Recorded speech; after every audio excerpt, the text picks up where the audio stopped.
Hello, today we have Sebastian Daschner. He is one of the Java EE, I would say, enthusiasts. So Sebastian, and introduce please yourself, what you are doing with Java EE and in your leisure as well. Yeah, hi, my name is Sebastian. So yes, I'm a Java EE guy, so involved in all kind of Java and Java enterprise related stuff. I'm a freelancer based in Germany, based in Munich, and yeah, what I do mostly, so I help my clients with Java EE consultation and with workshops and all kind of enterprise-related things. And I'm also quite involved in the Java EE ecosystem. So I'm in right now 2 expert groups of Java EE 8 that just has been finished.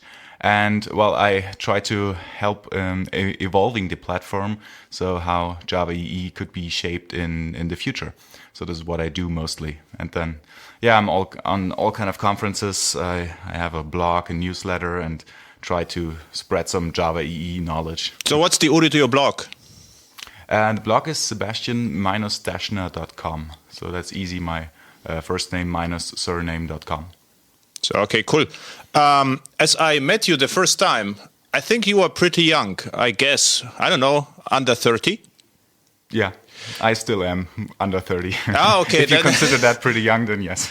No, what struck me, and you were actually really interested in Java EE. So we had a chat, and you said, okay, this is a great technology. So you could do whatever you like, right? So you could actually start with Python, I don't know, Node.js, or whatever. So why you are started with Java EE and why you like it? Yeah, that's quite interesting. Actually, I started with Spring framework, and I liked that pretty much as well.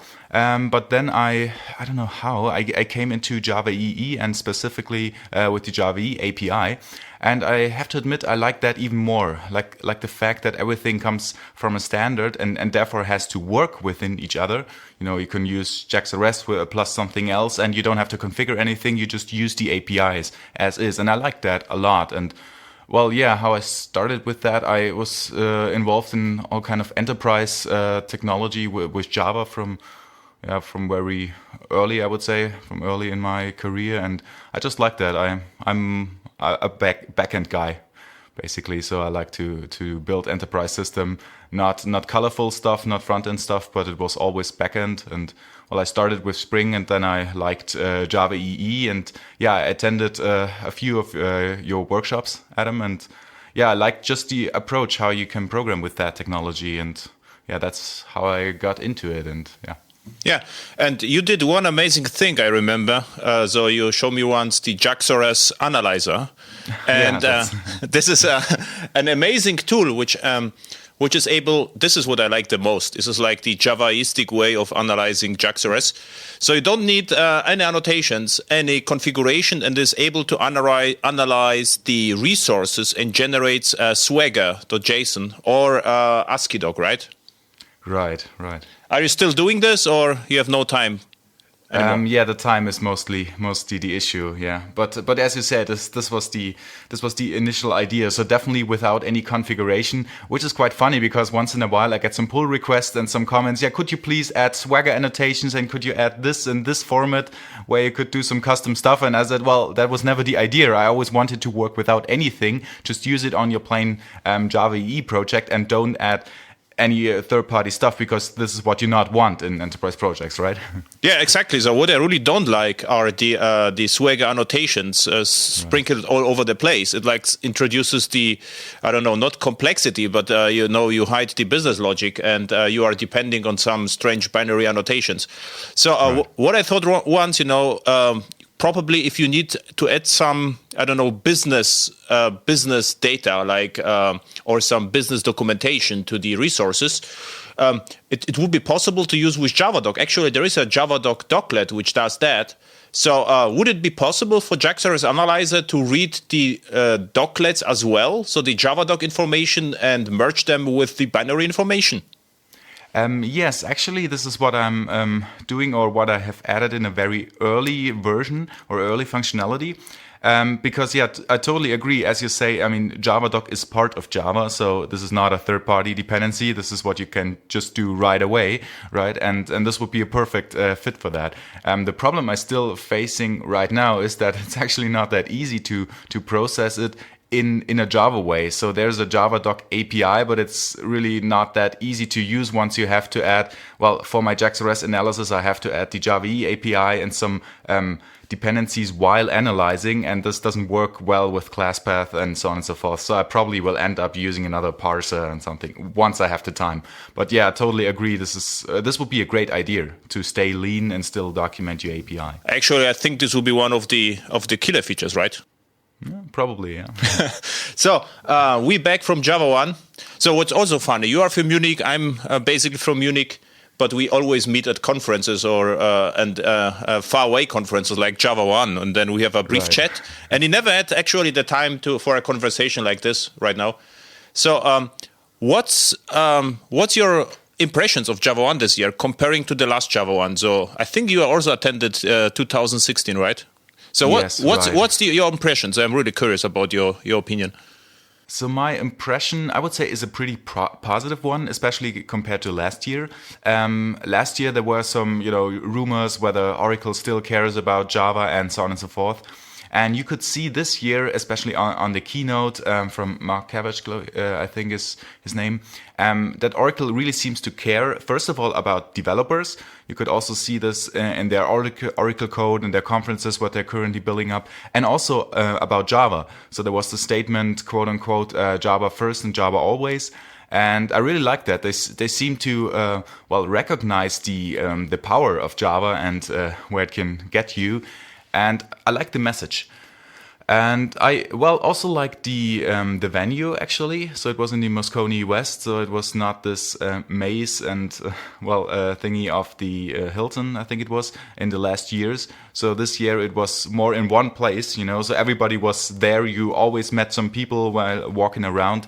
And yeah, I like that. Although there were also some kind of problems with that. So the coffee consumption and coffee delivery was a problem. And I think the Wi-Fi broke down several times because of the amount of people being at the same place. But yeah, if they improve that, then I would say this is a pretty good venue as well. Yes, the same here. So I really like the venue. So I was able to attend, more sessions because there was less travel between the sessions. So I could just walk away. And coffee, this was a big problem. I think I had coffee once. It was not a big deal because I don't care about coffee and eating in Java 1, but I think there should be more coffee. And any negative things about Java 1? Yeah, that was probably it, like the coffee. So I totally agree. I don't care about eating as well, but since you don't get too much sleep at a week during Java 1, then you probably need some coffee once in a while. It's cool. You attended my workshops, right? So we had, I think, the lunch about half an hour. So we are not for eating here, so just half an hour and go. Exactly. Cool. What I noticed, I don't know whether you noticed it as well, that there was less Java branding. So actually, the whole building was red Oracle. There were small, Java stickers. This what concerned me a bit because I said, okay, there should be actually more Java branding, more Java logos. And I think probably is because it is too near to Moscone, to the Oracle Open World. So they use reuse the same branding everywhere. So this will be one possible explanation. Also, what's a pity is in these. I was once in the in the store with the puppets and books and Max. I was there as well. Yeah. There's almost no Java, right? There are lots of Oracle stuff, but I would say if Oracle would like to make money, they should put more Java branded stuff there. And this is what I didn't understand because all the Oracle stores have Oracle stuff, but there are no Java enthusiasts. They travel a long time, to see the mothership, and then they don't even get a Java branded whatever. So I think there will be more funny as it was at Sundays. This Java from James Gosling or whatever, some fancy logos or community logos, whatever. This was what I found strange. But anything else? It was nice. Did you attend the Oracle Code keynote? No, not the keynote, because I was more than busy during the Java 1 days. And one note about the store there. Yeah, that's totally right. Actually, last year I tried to get one of these plush Dukes. Yeah. The Java mascot, and they have plush versions of that. And I wanted to get one, and I think it was on the last day of the conference last year, and they were out of Dukes.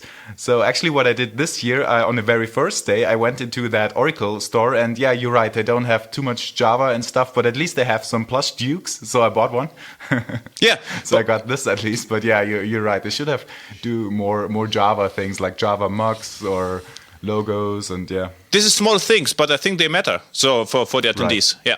Totally agree. Yeah. So I was at the Oracle Code keynote, and what struck me, there was almost no code at Oracle Code. So at the Java keynote, we had far more code than Oracle Code. The Oracle Code was more like fluffy presentation of ideas, I would say. It's not that good, but what I have to say is the Java 1 keynote was great. So now, EE4J. Are you also reading? Have you time to read the mailings from EE4J, the mailing list? Right. Yes, I do take some time. Actually, it involves quite a lot of time. So there's a lot of going on in the now Eclipse mailing lists, and I try to get my head around that. But I like when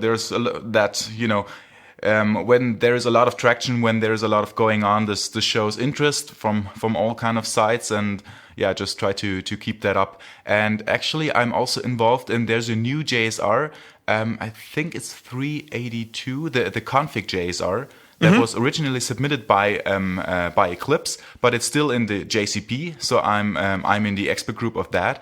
And yeah, let's see how that evolves, because that's kind of like a bridge, like in between. It's still on the JCP, but it's like initiated by Eclipse. And yeah, I'm really curious to see how that works out. And this is also like a little bit of a small part of EE4J then, or the future of Java EE. Yeah, it's good that you are there, because I think this config API is not that important, because we have the CDI producers and at inject, so you can build it with 2 lines of code. But what I think, which is really interesting, is if they are able to configure the native JPA JAX-RS stuff. If you could use the same like string interpolation, whatever placeholders, that you can configure even the native application server stuff with the config API. This could be interesting.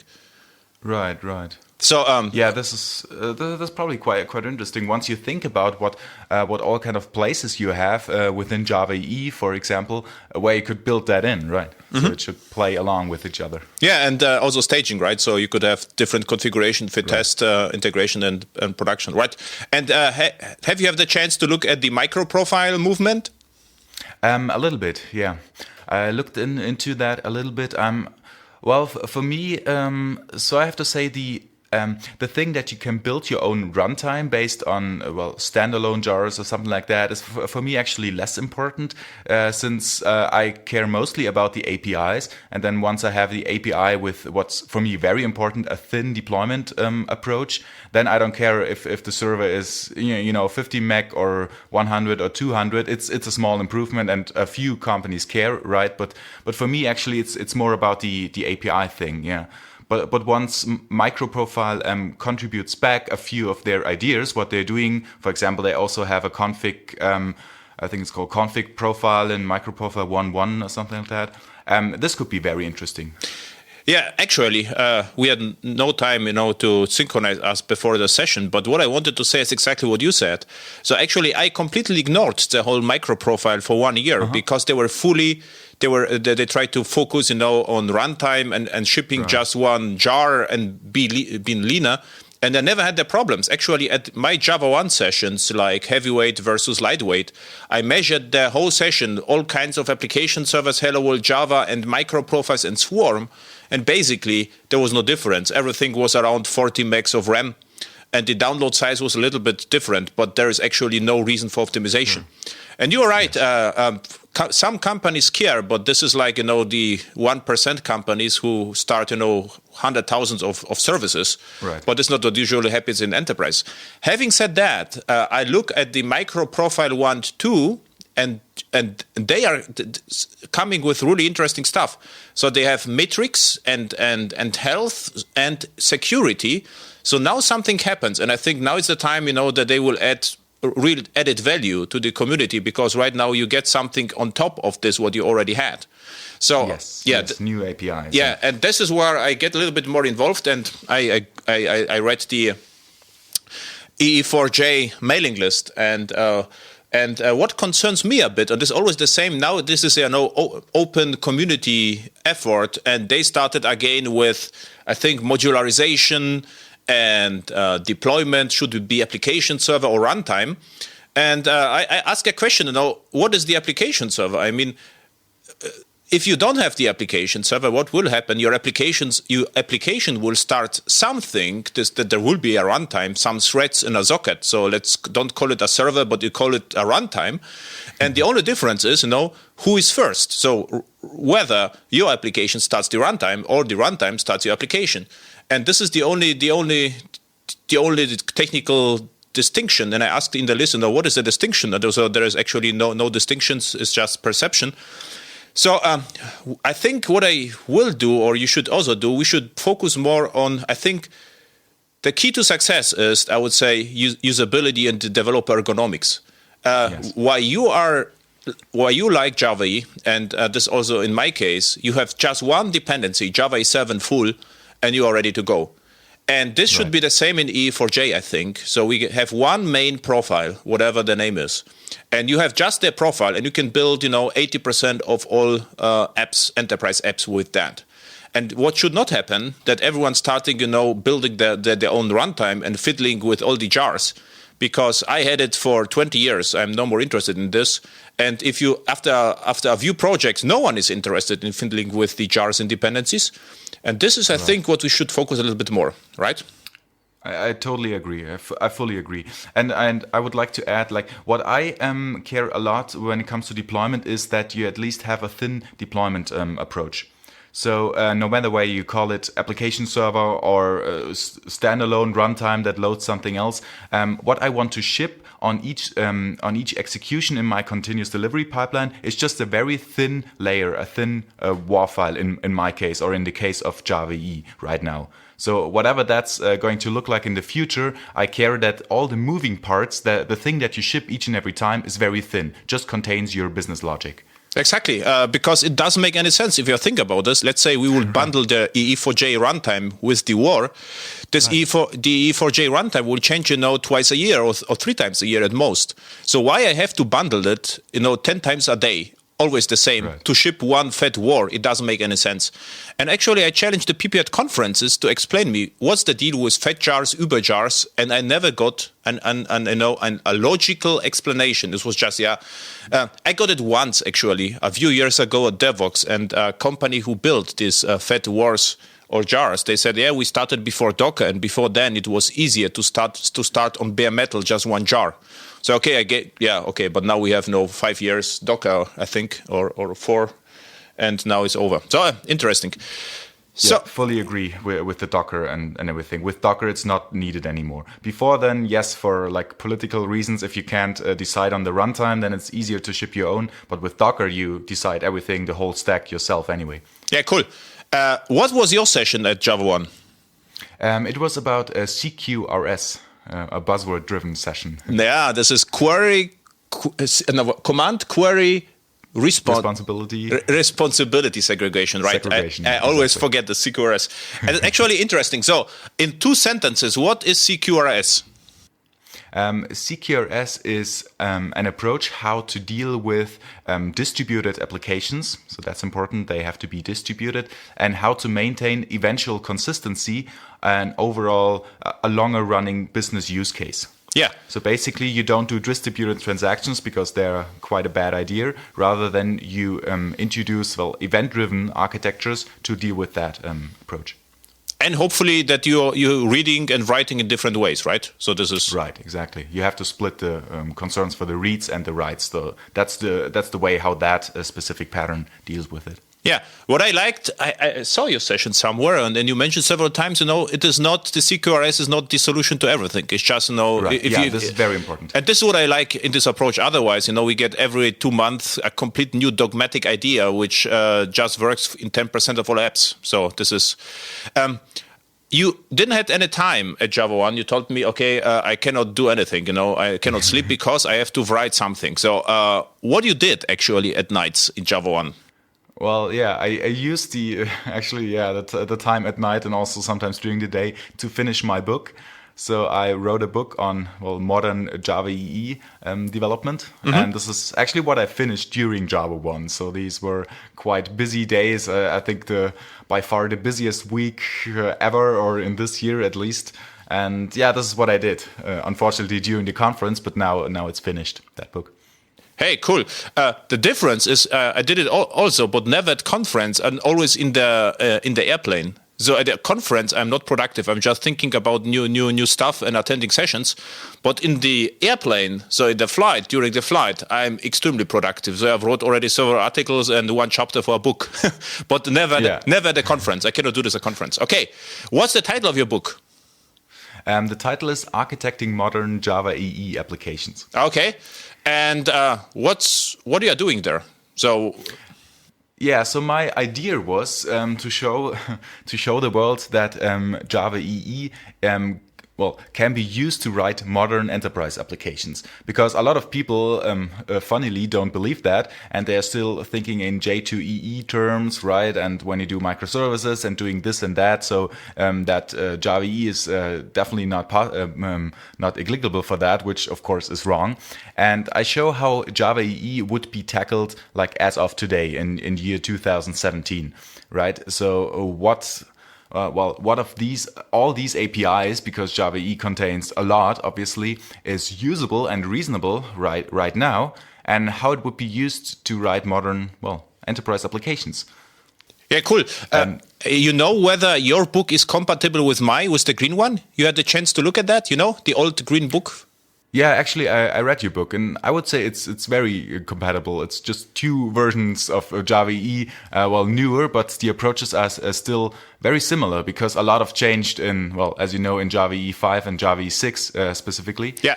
And I would just say it's quite important to get that word out, to educate developers, still educate them how you would use it, especially in terms of APIs. No, I'm asking because some of my clients are already using the ideas from the Green Book, and I would like to say just suggest yours, not that they will have to rewrite the app, Mm-hmm. Right, yeah. This is actually quite a good approach, that you say, if you use a modern Java EE approach, then your Green Book is still valid in terms of the APIs ideas. It's very similar ideas. I mean, obviously in Java EE 8, there are a few new things, and it's even leaner, even simpler, for example, with JSON-B. But the ideas are very similar. And it's also interesting to show, the way how Java EE evolved. That specifically from Java EE 6, it's getting leaner and leaner, and it integrates itself with your business logic in a even more minimal way. And it's easier and more productive for developers to use that technology. But I also saw in the index of your book that you focus on the things which I didn't cover, even because they happened after. So you had some chapters on Kubernetes and Docker, right? Right. Yeah, I think this is very important to show as of today, that it's not only doable, but actually, advisable to use Java EE with Docker and Kubernetes and all these buzzword cloud native and 12-factor technologies, because it fits the model quite well, especially for Docker, for example. So I show how to use that with Docker and Kubernetes, and also to show it in a full continuous delivery pipeline. So, how that integrates with Kubernetes then again. So basically a full end-to-end approach how to tackle modern Java EE applications as of today. Yeah, then is your book, completely different, because in Maya just focus on the source code and you're going further and showing more stuff. Right. Yeah, because I really wanted to show that, especially with the new world, of containers, of cloud and all this, Java EE is still a very good and very applicable technology for that. I wouldn't say, the perception sometimes that I'm one of the, how it's called, Java EE guardians, like, guys who just like Java EE. But I don't think this way. I think Java is not only good enough, Java is one of the best. So what I consider, I have also the chance to coach several startups, and they actually don't care what they use. They are young guys would like to build something sensible. And the cool story with Java EE is you have this dependency, and you can just build your stuff. And and then, you know, if you become the next Google or whatever, then you can create your custom runtime. What I don't get that people start with the custom runtimes, you know, and no one knows how whether it is no over engineering or cargo cult or they introducing the complexity at start. And I would just shift that. I would start even with the stock, just focusing, you know, on the business logic, and then optimize. This is the only difference. Yeah, I'm very happy that you mentioned that, because this is basically the approach I'm explaining in the book, and that you should care about your business logic first. And this is also quite funny because so many people start with, you know, as if they were Google and they have to scale like crazy and building custom runtimes and all kind of things. Yeah. Yeah. In one project was fun. It was before 2009. I get a request as architect, and they wanted to build something with Java EE which scales like Google. And I say, okay, if you really would like to do this, we have, you know, to change completely how we develop the apps and about consistency. But the funny story is they are successful right now, but they are with 4 cluster nodes, 24/7, 4 cluster nodes, full time. There are lots of transactions, several thousand transactions per second, but still not comparable to Google, you know. Google. And we have stock architecture right now. So what I did over the times, I just delete a lot of stuff, and now it's very simple, very lean, and there's almost no code, just business logic. And I say, look, we had to start with that, and this would be just enough, you know. This happens over and over again. And I think one of the problem is Java is too boring, you know, is that everything is solved. You are forced to think about business logic from the first minute, and this is a challenge. Yeah, totally agree. So perfect. So Sebastian, what's resources where people can find you, and what are your next projects, or what you are doing? Just share some resources. So resources to look into is, well, basically my website. Already told how to get there, sebastian-daschner.com. There you can find my blog. So I'm, blogging about all kind of Java related things. Then maybe on Twitter, my Twitter handle is @Daschner-S, which is quite confusing because last name first and then the S for the first name. And I also have a newsletter, but you will find that on the website, so you can actually register for the newsletter. And I'm also tweeting about all kind of things. So when I have a new issue of the newsletter, I'm tweeting about that as well, so you won't miss anything there. And what I'm doing right now, actually, I'm thinking about, first of all, new client workshops. So I'm doing new stuff with, also new technology like Kubernetes, Docker, and then, of course, combined with Java EE. And I also want to record more video courses. So I already put online a few video courses on YouTube that explain a few things, because, you know, people like to watch videos, apparently, or at least they get a lot of views compared to the blog. And I want to do this more. And of course, that involves quite some time. So right now, once my book is finished, finally now, I'm focusing a little bit more on that. Hey, cool. So thank you, and see you in upcoming conferences, right? Yeah, thanks. Thanks a lot for the interview. Okay, bye.